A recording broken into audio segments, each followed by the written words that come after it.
open any browsers to type like that, and first URL type, you can see asus.com, just click on it. Then this is your laptop, just click on it. After that click on support, then click on driver,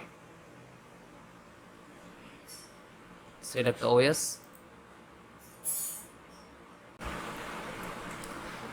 then just slow down.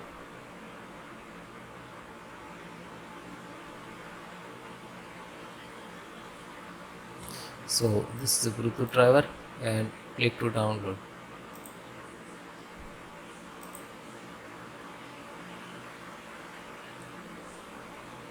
So it will start. So it is completed, just single click to open, then click on yes,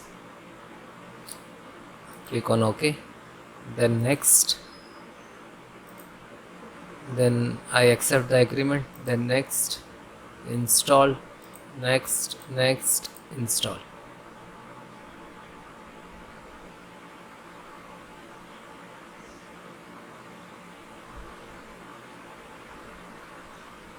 So no, and restart your system.